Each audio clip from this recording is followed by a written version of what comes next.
కాబట్టి నిర్భయంగా చెప్పగలిగిన వాడే గురువు. కాబట్టి జగద్గురువు అయినటువంటి కృష్ణ పరమాత్మకు భయం ఎక్కడుంటుంది? ఆయన నిర్భయస్తుడు. కాబట్టే మహానుభావుడై నువ్వు అటువంటి నపుంసకత్వాన్ని పొందకు. పురుషుడివి పురుషుడిగా నిలబడు. ఏ పని చెయ్యాలో ఆ పని చేయడానికి సిద్ధపడు. యుద్ధాన్ని చేయవయా? ఏమిటిది? చంపేస్తానంటున్నావే. నేను చంపేస్తే వాళ్ళందరూ చచ్చిపోతున్నారంటున్నావు కదా. నేను నీకొక్క మాట చెప్పేస్తాను, బాగా జ్ఞాపకం పెట్టుకో. అప్పుడు కాదండి, అప్పటి నుంచి ఎప్పటికీ ఇది చెప్పినంత మాత్రాన నాకు మొహం పోయిందనుకుంటున్నారా? నాకు బాగా పట్టుకుని ఉన్నదే మొహం. అది పోవడానికే నేను చేసుకునే ప్రయత్నం. దేహినోస్మిన్ యథా దేహే కౌమారం యవ్వనం జరా తథా దేహాంతర ప్రాప్తి దేహిస్తత్యనుముచ్యతే ధీరస్తత్రనుముచ్యతే. నాయన బాగా విను అర్జున. లోకంలో దేహినోస్మిన్ యథా దేహే, దేహి అని ఒకడు ఉంటాడు, దేహము అని ఒకటి ఉంటుంది. ఇప్పుడు నా శరీరం ఉంది. నా శరీరము ఈ వస్త్రాన్ని కట్టుకుంది. ఈ వస్త్రము నేను కాదు. అజ్ఞానము చేత నేనేమంటూ ఉంటానంటే ఇది చూపించి ఇది నేనంటూ ఉంటాను. కానీ యథార్థమునకు ఇది కూడా నేను కాదు. దీని లోపల ఉన్నాను నేను. అసలు నేను లోపల ఉన్నాను. ఆ నేనన్నది ఏదుందో అదే అందరూ ఇలా చూపించినప్పుడు అంటారు. ఇలా చూపించినప్పుడు అందరూ చెయ్యిటు తిరిగితే అనేది నేను ఇక్కడ కూర్చుని నేను అన్నప్పుడు ఇలా చూపిస్తాను. మీరు ఎవరు నేనన్నా అలా తప్ప ఇంకోలా అనడానికి ఉండదు. అందరూ ఏమంటారంటే నేనన్నప్పుడు ఇలాగే చూపించుకుంటారు. నువ్వన్నప్పుడు మీకు నేను ఇలా అన్నారు, నేను మిమ్మల్ని చూపిస్తే నేనన్న ఇలా చూపించి నువ్వు అంటాను. అక్కడుంది అజ్ఞానం. మరి అందులో ఉన్న నేను ఇందులో ఉన్న నేను ఒకటే. అందులో ఉన్న నేను కాకలుంది, ఇందులో ఉన్న నేను కాకలుంది. అందులో ఉన్న నేనుకి దాహం ఉంది, ఇందులో ఉన్న నేనుకి దాహం ఉంది. ఇందులో ఉన్న నేనుకి బడలికుంది, అందులో ఉన్న నేనుకు బడలికుంది.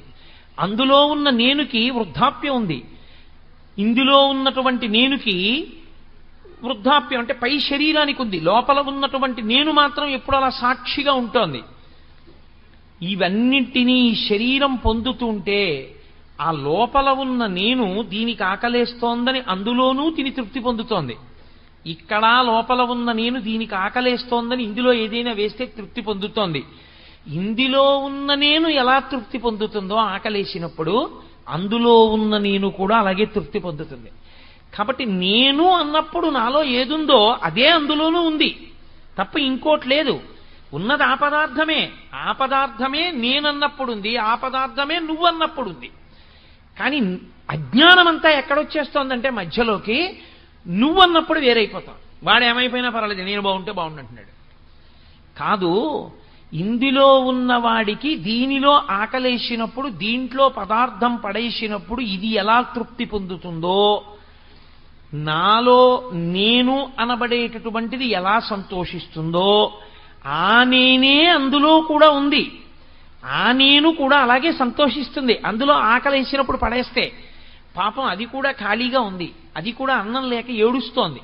అందులో కూడా ఇంత పడేస్తే అందులో నేను సంతోషిస్తుంది, ఇందులో నేను సంతోషిస్తుంది. ఆ నేనుకి ఈ నేనుకి తేడా లేదుగా, ఒకటే నేను. కాబట్టి ఉన్నది ఆ నేనే, సమస్తమంతా ఆ నేనే ఉన్నాను. బట్టలు మారే అంతే. బట్టలు ఏవి కట్టుకుంటే ఏమిటంటే లోపల నేను ఒక్కటే ఉన్నది. కాబట్టి దేహినోస్మిన్ యథా దేహే, దేహి లోపల ఉన్నవాడు ఈ దేహమును తొడుక్కుంటున్నాడు. తొడుక్కున్నది దేహమైంది. ఎందుకని? ఇది ఉండేది కాదు, దాని పేరే దేహము. దేహము అంటే కాలిపోతుంది. దహింపబడేదేదో దానికి దేహమని పేరు. ఏ దేహమైనా కానివ్వండి, నేను తొడుక్కున్న ప్రతి దేహము కాలిపోవలసిందే. ఎన్ని దేహములను మీరు లోకంలో చూస్తున్నారో అన్ని దేహములు చిట్ట చివరికి కాల్చబడతాయి. నేను తొడుక్కున్న ఈ దేహమైనా, మీ అందరూ తొడుక్కున్న దేహములైనా కొంతమంది ముందు కొంతమంది వెనక, అంతే తేడా తప్ప అన్ని శరీరములు అన్ని దేహములు కాలిపోవలసిందే. కానీ అర్జున, వచ్చిన పెద్ద సమస్య అంతా ఎక్కడుందో తెలుసా? మూడింటిలో అనుభవాన్ని పొందుతున్నాడు మనిషి. కౌమారం, యవ్వనం, జరా. మనిషి బాల్యమునందుంటాడు. అంతకు ముందు అవస్థ అసలు జ్ఞాపకంలో ఉండదు. బాల్యం నుంచి జ్ఞాపకం ఉంటుంది. సాధారణంగా లోకంలో 3 సంవత్సరముల వయస్సు వచ్చే లోపల తన పరిస్థితి తనకి జ్ఞాపకం ఉండదు. నాకు 3 ఏళ్ల వయస్సుకి ముందు నేను ఎలా ఉండేవాడిని అని నేను ఆలోచించాను అనుకోండి, బుర్ర బద్దలు కొట్టుకున్న జ్ఞాపకానికి రాదు. కానీ అప్పుడు నేనుంది. కానీ తర్వాత బాల్యం వచ్చింది ఈ శరీరానికి.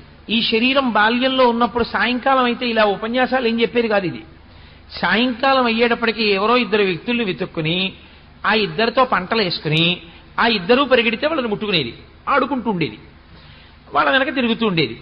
లేకపోతే ఏదో పుస్తకం చదువుకోవడం. అమ్మ సద్దన్నం పెడితే చక్కగా పొద్దున్నే సద్దన్నం తినేయడం, అమ్మ పడుకోమంటే పడుకోవడం, మేస్టార్ కొడితే చేయి పట్టడం, మేస్టార్ చదువుకోమంటే చదువుకోవడం. బాల్యంలో ఈ శరీరం ఉన్నప్పుడు నేను బాలుడను, నేను విద్యార్థిని, నేను చదువుకుంటున్నాను, నేను ఇంకా చిన్న వయస్సు, నాకు 8 ఏళ్ళు, నాకు 10 ఏళ్ళు, నేను పురుషుడను, నేను బాలుడను, నేను ఫలానా వారి కొడుకుని తెలుసుకుంది. ఇదే దేహం మారిపోయింది, వెనక్కి వెళ్ళదు. మీరు బాగా గుర్తుపట్టాలి. నేను ఇవన్నీ అంగీకరిస్తోంది. ఇవి అంగీకరించడంలో నేనుకు అభ్యంతరం లేదు. నేను అంటే లోపల ఉన్న సాక్షి, నేను తెలుసుకుంటున్నాను. నేను యవ్వనంలో ఉన్నాను. ఒకప్పుడు నాకు 25 ఏళ్ళో 26 ఏళ్ళో ఉన్నప్పుడు మా అమ్మగారు నాకు పెళ్లి చేస్తానంటే అవును నేను యవ్వనంలో ఉన్నాను, పెళ్లి చేసుకోవాలి, అంగీకరించాను. అనురూప అయినటువంటి ఒక స్త్రీ కొరకు అన్వేషణ చేశాను, ఆమెని నా భార్యగా అంగీకరించాను. ఇప్పుడు యవ్వనంలో ఉండి నాకు మంచి ఒంట్లో ఓపికంది అని ఎవరో పెద్ద ఆయన నిచ్చెనెక్కబోతుంటే మీరేం ఎక్కుతారని నిచ్చిన బలేవారే, మీరు కింద ఉండండి, గబుక్కుని కాలు జారిందంటే ఇబ్బంది అని నేను ఎక్కాను. ఆయన నన్ను అనలేదు. ఏమయ్యా మరి నీ కాలు జారితే అనలేదు ఆయన. ఎందుకో తెలుసా? కాలు జారి కింద పడ్డా నాకేమవుతుంది ఇంకా, ఎందుకంటే యవ్వనంలో ఉన్నాను, బలం ఉంది కాబట్టి నేను ఎక్కగలను నిచ్చెన. ఆయన కూడా ఊరుకున్నాడు. నాకు బలం ఉన్నది, నేను ఉపవాసం చేస్తే ఇబ్బంది రాలేదు. తెల్లవారుజామున 3 గంటలకు పూజకు కూర్చుని మధ్యాహ్నం 11 గంటలకు పూజలోంచి పైకి లేచినా అంతసేపు వాసం పెట్టేసుకున్న వాడిని వేసుకున్నట్టే కూర్చుండిపోయినా నాకు వచ్చిన అభ్యంతరం ఏమీ లేదు. నేను యవ్వనంలో ఉన్నాను, తెలుసుకుంది నేను తెలుసుకున్నానప్పుడు కూడా నేను అంటే ఈ శరీరము యవ్వనములో ఉన్నది. దాటాను యవ్వనాన్ని. నాకు మనవలు పుట్టే వయసు వచ్చింది, నాకు మనవరాలో మనవడో పుడితే బావుణ్ణు, నేను తాతనవుతున్నాను, నేను తాత కాబోతున్నాను, నాకు 50 ఏళ్లు దాటిపోయాయి, ఇంకొక 9 ఏళ్లు దాటిపోతే నాకు షష్ఠి పూర్తి అయిపోతుంది, నేను పుట్టిన సంవత్సరాన్ని నేను చూసేస్తాను, నా జుట్టు తెల్లబడిపోతోంది, నా చర్మం పూర్వం ఎంత గట్టిగా ఇలా ముడత లేకుండా ఉండేదో ఇప్పుడు అలా ఉండట్లేదు, నా చర్మం ముడతలు పడడం ప్రారంభం చేసింది, నేను పూర్వం ఏది తిన్నా జీర్ణం అయ్యేది, ఇప్పుడు ఈ శరీరం అలా జీర్ణం చెయ్యలేకపోతోంది, నేను పూర్వం ఎక్కువ తిన్నా నిద్రపోయి లేస్తే మళ్ళీ ఆకలేసేది, ఇప్పుడు ఈ శరీరంలోకి బాగుంది కదా అని పదార్థం ఎక్కువ పారేస్తే 2వ రోజు డాక్టర్ గారు అపాయింట్మెంట్ తీసుకోవలసి వస్తోంది, ఈ శరీరం మార్పు చెందుతోంది, ఇది వార్ధక్యంలోకి వెడుతోంది. ఇప్పుడు ఈ శరీరాన్ని, ఈ కళ్ళని కళ్ళజోడు తీసేసి అక్కడ పెట్టేసి చదువుకో అని పుస్తకం ఇస్తే చదవలేదు, ఈ కళ్ళు చూడలేవు, దీనికి కళ్ళజోడు ఎప్పుడూ ఉండాలి, కళ్ళజోడు ఇలా పెట్టుకుంటేనే చూడగలదు.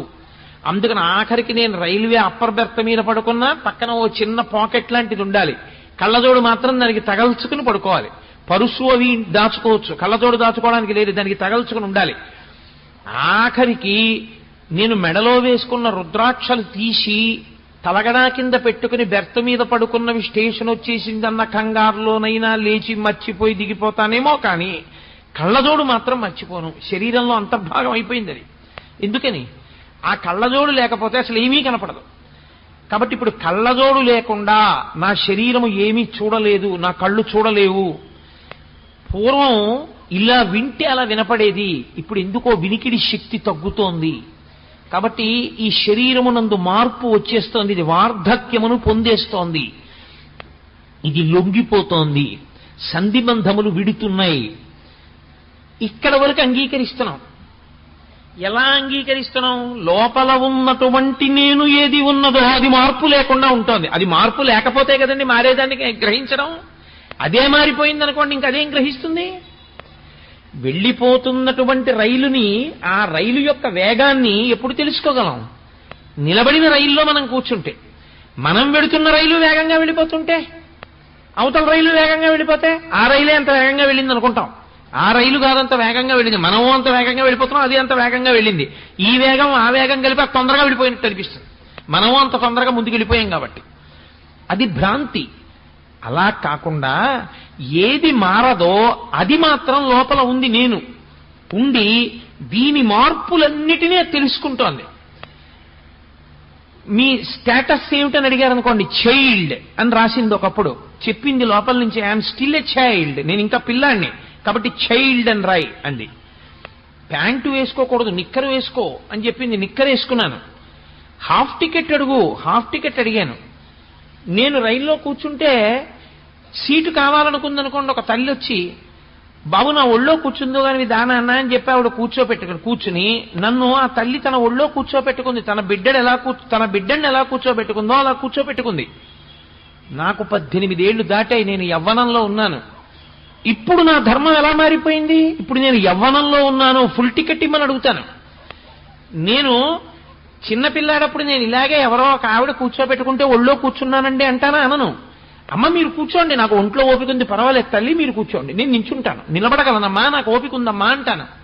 అప్పుడు ఆ శక్తి ఉంది. ఇప్పుడు నేను బాబు ఎక్కువసేపు నిలబడలేనయా, మోకాలు నొప్పి ఉంది, నాన్న చిన్నవాడివి కదా, నువ్వు నిలబడి నాకు కొంచెం చోటు ఇవ్వగలవా అని బ్రతిమాలుకుంటాను. ఎందుకని? ఇప్పుడు నేను వృద్ధుడనైపోయాను తెలుసుకుంటోంది. ఏమయ్యో వయసు ఎంత వేస్తావో, సీనియర్ సిటిజన్ నాకు టికెట్ కన్సెషన్ ఉందంటుంది. అంటే నేను సీనియర్ సిటిజన్ అయిపోయాను, వృద్ధుడిని అయిపోయాను. తెలుసుకుంటోంది. తెలుసుకుంటున్నదేదో దానికి మార్పు లేదు. ఏది తెలియబడుతోందో దానికి మార్పు ఉంది. మీరు కొంచెం జాగ్రత్తగా గమనిస్తే మీ అసలు నేను మీకు దొరికిపోతుంది. దీనికి ఇక్కడ నెప్పెడుతోందనుకోండి, ఏమిటో ఇక్కడ నెప్పెడుతోందండి అంటాడు. నొప్పి దేనికొచ్చిందో ఆ నొప్పిని తెలుసుకుంటున్న దానికి నొప్పి లేదు, అందుకే దీనికి నొప్పెడుతోందని తెలుసుకుంటోంది.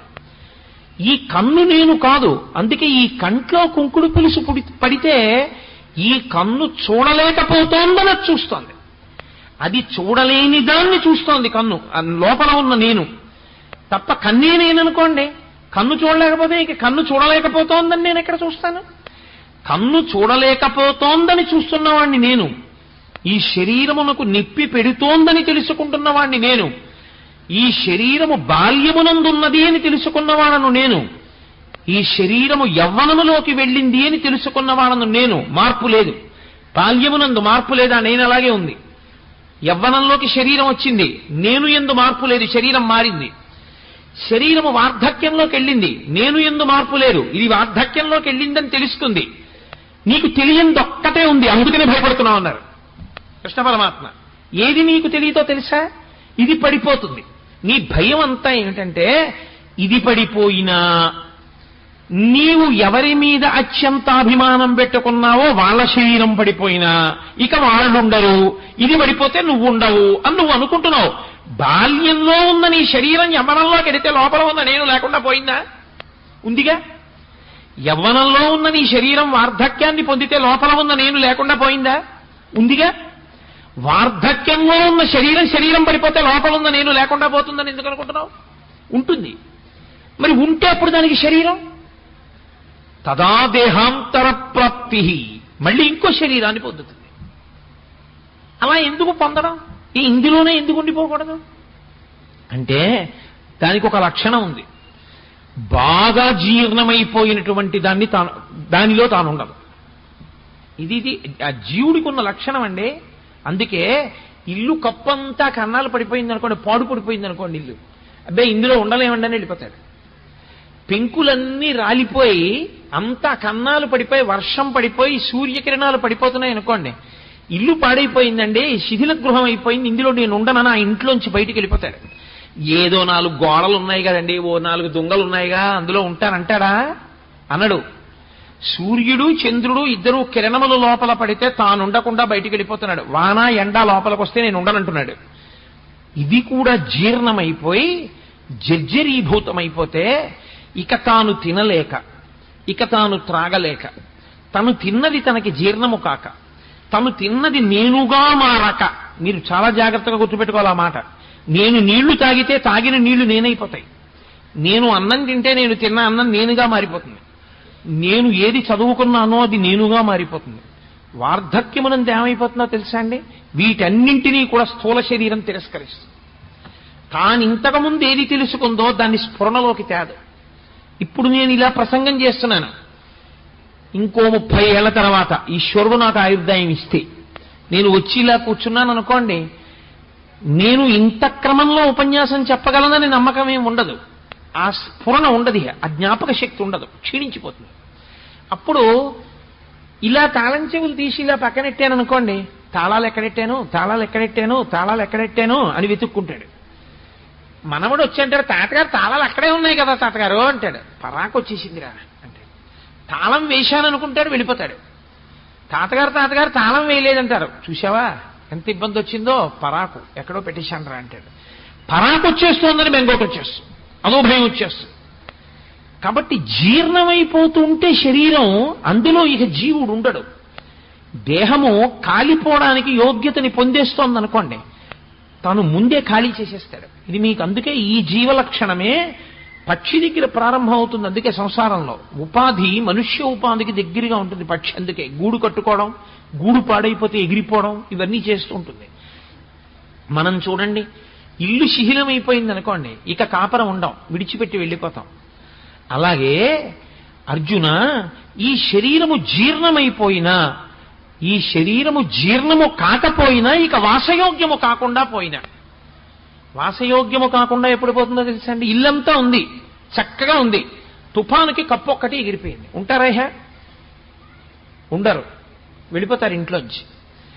ఇల్లంతా ఉంది, పైకప్పులో నల్లత్రాసు దూరింది పెంకుటింట్లో, ఆ ఇంట్లో మీరు పడుకుంటారా?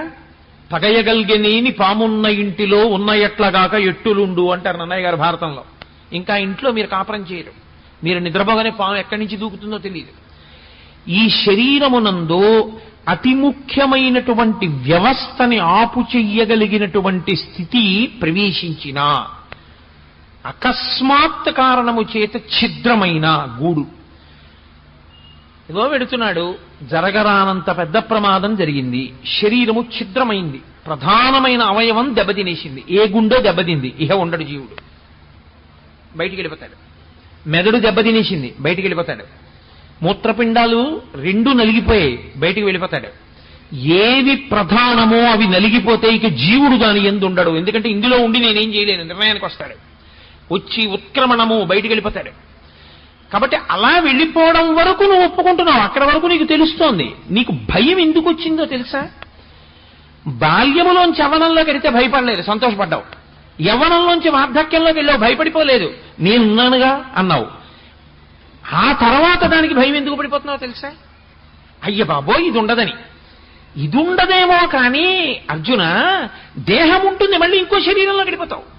ఇది విడిచిపెట్టగానే మళ్ళీ ఇంకో శరీరం ఇస్తారు, అందులో గెడతావు. తదా దేహాంతర ప్రాప్తి, అది నీకు తెలియదు కాబట్టి నీకు అనుభవంలో ఉన్నా గుర్తుండదు. అనుభవంలో ఉన్న గుర్తుండని కారణం చేత, లేకపోతే కిందటి ఈ జన్మలో శరీరం విడిచిపెట్టి ఈ శరీరంలోకి వచ్చాను నేనేదో శరీరం విడిచిపెట్టకపోతే ఇందులోకి ఎలా వచ్చానండి? ఇందులోకి వచ్చానంటే ఒకటి విడిచిపెట్టి ఇందులోకి వచ్చాను. కానీ మరి విడిచిపెట్టింది ఎందుకు గుర్తులేదు? అది గుర్తుందనుకోండి, నాకు పెద్ద విషయం ఏముందండి, ఇందులో బాల్యం మారి యవనంలోకి వస్తే నేను లేనా? యవ్వనం మారి వార్ధక్యంలోకి వెడితే ఇందులో లేనా? దీన్ని విడిచిపెట్టినప్పుడు మళ్ళీ వెడతాను. గతంలో ఓసారి అది విడిచిపెట్టి ఇందులోకి వచ్చాను కదండి, ఇప్పుడంతే ఇది విడిచిపెట్టి మళ్ళీ ఇంకో దాంట్లోకి వెడతానంటాను. అది జ్ఞాపకం లేదు, అది నీకు స్ఫురణలో లేదు. అలా ఎందుకు మారావో నీకు గుర్తులేదు అర్జున.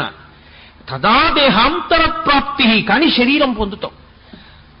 కాబట్టి ధీరులైనటువంటి వారు, పండితులైన వారు, వేదాంతమును అవగాహన చేసుకున్నవారు, వేదాంతము అనుభవంలోనికి తెచ్చుకున్నవారు దాని ఎందు నముహ్యతి, మోహమును పొందరు, భయాన్ని పొందరు. ఆఫ్టర్ ఆల్ ఇది బాల్యంలో ఉన్నప్పుడు భయపడ్డానా? యవ్వనంలో ఉంటే భయపడ్డానా? వార్ధక్యంలో ఉంటే భయపడ్డానా? ఉన్నాను కదా అన్నాను, అప్పుడు ఉంటాను. ఇది విడిచిపెట్టినా ఇంకో దేహంలో ఉంటాను. కాబట్టి ఏమిటి భయం నాకు? కాబట్టి ఇది పడిపోతుంది, నాకేం భయం లేదు. పడిపోతే పడిపోనివయా, ఇది తనంత తాను పండై పడిపోతే ఇందులోంచి ఇంకో దాంట్లో కెడతాను, ఇంకో శరీరంలో కెడతాను. బాల్యంలోంచి యవ్వనంలోకి, యవ్వనంలోంచి వార్ధక్యంలోకి వెళ్ళినందుకు. కాబట్టి ఇంకా ఏడవడం ఎందుకు? దేనికి బాధపడిపోతున్నావు? దేనికి ఏడుస్తున్నావు? శరీరాలు పడిపోతాయి, శరీరాలు పడిపోతాయి, నేను చంపేస్తానంటే ఏంటి? నువ్వు చంపేస్తే అయిపోతుంది అనుకుంటున్నావా, వాడు ఇంకో శరీరంలోకి వెళ్ళిపోతాడు అంతే. నువ్వు చంపకుండా ఉంటే వాడు ఉండిపోతాడు అనుకుంటున్నావా, జర్జరీభూతం అయిపోయిన తర్వాత వెళ్ళిపోతాడు. మరి నీ కర్తృత్వం ఏంటి? నీ కర్తవ్యం నీది, నీ ధర్మం నీది. నువ్వేం చేయాలో తెలుసా? ధర్మాన్ని నిలబెట్టడానికి ఇప్పుడు ఈ శరీరములను నువ్వు సంహరించాలి. నువ్వు కేవలం నిమిత్తం, అసలు చంపేవాడు ఈశ్వరుడు, వాడు ఒకడు ఉన్నాడు. ఇవన్నీ ఎవడు నడుపుతున్నాడో వాడు అవన్నీ చేసేది. ఇది తెలియక ధీరుడవు కాక మోహాన్ని పొందుతున్నావయా అని. ఇందులో ఒక గొప్ప రహస్యం ఒకటి ఉంది. ఏమండి, బాల్యంలోంచి యవనంలోకి వెళ్ళినప్పుడు నాకు తెలిసిందిగా ఇదే మారింది, బాల్యంలోంచి యవ్వనంలోకి వచ్చిందని. యవ్వనంలోంచి వార్ధక్యానికి వెళ్ళినప్పుడు నాకు తెలిసిందిగా ఇది ముసలితనాన్ని పొందిందని. మరి గత శరీరంలోంచి ఈ శరీరంలోకి వచ్చిందన్న విషయాన్ని గుర్తు లేకుండా ఎందుకు చేశాడు ఈశ్వరుడు? గతంలో నేను ఒక శరీరంలో ఉన్నాను, అదిగో ఆ శరీరం అప్పుడు అక్కడ పడిపోయింది, ఆ తర్వాత నేను ఇందులోకి వచ్చానన్న విషయం గుర్తు లేకుండా ఎందుకు చేశాడు ఈశ్వరుడు? అది కూడా గుర్తుంటే బెంగ లేకుండా ఉండేది కదండి.